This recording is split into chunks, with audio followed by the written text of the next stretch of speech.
শীতের সকালে মিষ্টি মিষ্টি রোদে উঠানে বসে সবাই মিলে একসঙ্গে পাতলা খিচুড়ি খাওয়ার মজাটাই আসলে অন্যরকম। হ্যালো এভরিওয়ান, আসসালামু আলাইকুম। কি অবস্থা সবাই কেমন আছেন? আলহামদুলিল্লাহ, আল্লাহর রহমতে এবং তোমাদের দোয়ায় আমি ভীষণ ভালো আছি। আজ আমাদের বাসায় খিচুড়ি রান্না হবে, তার প্রস্তুতি চলছে। এই যে দেখো, এদিকে চুলাটা ধরাচ্ছে আমার ভাইয়ের বউ। চুলাটা ধরানো শেষ করে এখন দেখেন পাতিলের গায়ে কাদা মেখে দিচ্ছে। কাদাটা মেখে দেওয়ার কারণ হচ্ছে যখন চুলায় রান্না করা হবে পাতিলটা কালি হয়ে যাবে, এই কারণে কাদাটা মেখে দিচ্ছে। আর এইভাবে কাদা লেপে দিলে যদি কালি হয় না, তখন ধুতে খুব সুবিধা হয়ে যায়, একটু ডলা দিলেই কালিগুলো উঠে যায়। আর তোমাদের সাথে একটা কথা বলে নেই, আসলে খিচুড়িটা হবে গতকালকে আমাদের অনেকগুলো পোলাও ছিল আর ভাত ছিল, সেই ভাতগুলো দিয়ে সবজি ডাল একসঙ্গে করে খিচুড়িটা রান্না হবে।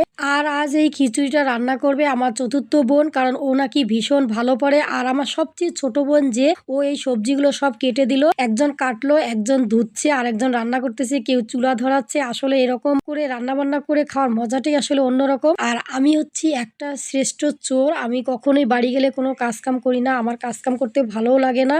এ কারণে কিন্তু মাঝে মাঝে বোনদের একটু বকাও খাই। তবে আমি আমার এই বোনদের বকায় কোনো কিছুই মনে করি না, কারণ যেহেতু আমি কাজ কাম করি না, আমার কাজ করতে ভালোও লাগে না। আর ওরা সব সময় সব কাজ ওরাই করে, একটু তো বকাবকি করবেই, তাই আমি এই কান দিয়ে শুনে ওই কান দিয়ে বের করে দেই। আর এইদিকে দেখো, আমার বোন সবকিছু রেডি করে নিয়ে পাতিলে নিয়ে নিছে পোলাও, ভাত, সবগুলো সবজি, আর রাত্রে বেঁচে যাওয়া গরুর মাংসের একটু তরকারি ছিল, সেটা ওখানে দিয়ে দিল। তারপর পেঁয়াজ মরিচ সবকিছু একসঙ্গে করে এখন সুন্দরভাবে মেখে নিবে। মেখে নিয়ে বেশি করে পানি দিয়ে চুলায় বসিয়ে দিবে। আস্তে আস্তে এই খিচুড়িটা হবে, কারণ খিচুড়িটা হবে একদম পাতলা খিচুড়ি। আর পাতলা খিচুড়ি খেতে ভীষণ ভালো লাগে, বিশেষ করে সবচেয়ে বেশি পছন্দ করে আমার মেয়ে। তাই তো আমার মেয়ে পাতলা খিচুড়ি রান্না করার কথা শুনে সে ভীষণ খুশিতে যেন লাফাচ্ছে। আর সবকিছু দেওয়ার পর খিচুড়িতে কাঁচামরিচ দিবে, কারণ কাঁচামরিচ বাসায় নেই, যেহেতু বাসায় গাছ আছে। দেখেন কত সুন্দর মরিচ ধরেছে গাছগুলোতে। এই গাছগুলো কিন্তু আমাদের উঠোনে আবাদ করা হয়েছে। এই মরিচগুলো তুলতেছে আমার ভাই বউ মৌসুমী, ও কত সুন্দর করে ছিটতেছে।